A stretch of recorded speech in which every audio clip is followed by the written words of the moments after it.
Өлкөбүздө жана дүйнөдө болуп жаткан соңку саясий жана маанилүү жаңылыктар топтому менен тааныштырып, сиздер менен кайрадан акыркы кабарлар YouTube каналы. Эгер биздин видеолорду көрүүгө даяр болсоңуз, анда биз бүгүнкү программабызды баштадык. Баса, эгер сиз биздин каналда биринчи жолу болуп жатсаңыз, анда подписаться жана коңгуроо кнопкасын басып коюңуз. Жана ошондой эле биздин каналга колдоо иретинде лайк басып коюуну унутпаңыз. Биз менен бирге болуңуздар.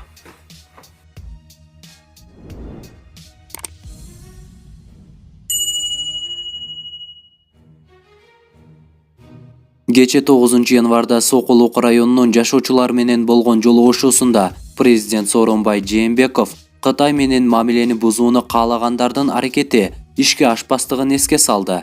Жолугушуу учурунда Сокулук районунун тургуну 7-январда Бишкекте өткөн Кытайга каршы митингден Кыргыз-Кытай мамилелеринин бузулушуна тынчсызданганын билдирди. Бул боюнча президент Сооронбай Жээнбеков төмөнкүдөй жооп берди. Кыргыз-Кытай боюнча маселе дагы мына көрүп атасыңар, муну саясатташып атышат. Бул эми мындай болбош керек.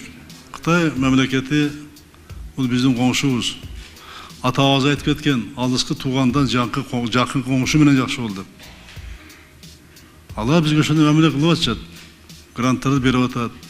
Кредиттерди каалашынча берип атат. Алар берген кредит грантты кандай иштетип атат? Бул биздин мамлекеттин ичиндеги маселе. Биздин чиновниктердин ошо кредиттерди иштеткен, гранттарды иштеткен биздин мамлекеттик бийликте отургандардын биздин проблемабыз бул. Аларга биз рахмат айтыш керек, ошону берип аткан бизге барын тең. Анан бул маселе биздин көзөмөлдө. Биз кантип эле ушуну барын тең эле жөн эле таштап коелу, өз билгенден астында. Кирген чыккандын баары көзөмөлдө. Бар тең, bunu иштеп атабыз, bunu билебиз баарыбыз тең. Бул атайы саясатташырып, ушу мамилени бузганга бул ички күчтөрдүн кылган аракети, сыртты билбейм кимдери бар. Бирок иштен билем кимдери бар экенин. Алар ойлобосун, ушу менен бир нерсе кылабыз да, баарын жоопко тартабыз. Мамлекетте мыйзам, бийлик иштейт. Биздин коркуп турган эч нерсебиз жок. Же уурдап алсак, же элге мамлекетке каршы кылсак, корксок болот. Коркуп турган эч нерсебиз жок. Баана чара көрөбүз атага айтылганда. Адам кантына болбогула. Бул маселе ордуна коебуз. Органдар иштеп атат. Иштебеген органдар баары жооп берет.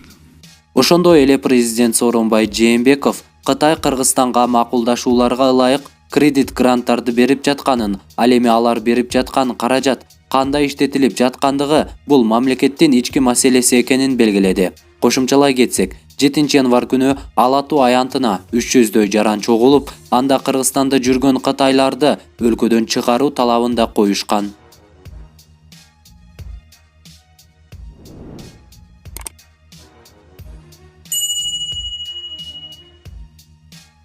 Президент коррупциядан түшкөн акча каякка жумшаларын айтты.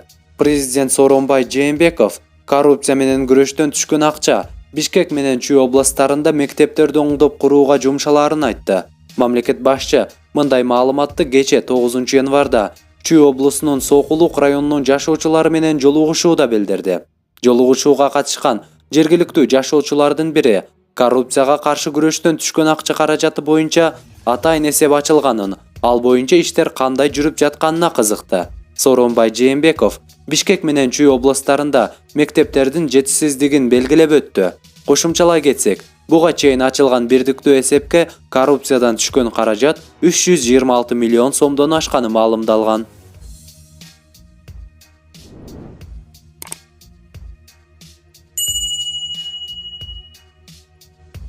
Алмазбек Атамбаев 11-январда Индияга барат. Экс-президент Алмазбек Атамбаев 11-январда Индияга барат. Бул тууралуу КСДПнын басма сөз кызматы билдирди. Ал бул өлкөгө эс алуу максатында гана барат. Айта кетсек, интернетте Атамбаевдин Индияга ис сапар менен бара турганы талкуу жараткан. КСДП бул сапардан саясат издөдөн алыс болууга чакырууда. Алмазбек Атамбаев кыска мөөнөткө эмгек өргөсүнө чыгып, партиянын иштеринен сырткары эс алат. Ал мамлекеттик кызматкер эмес, ар кандай сапарларга чыгууга укуктуу. Мындан саясат жасабагыла деп айтылат билдирүүдө. Атамбаев 21-январда кайра Кыргызстанга кайтып келмекчи.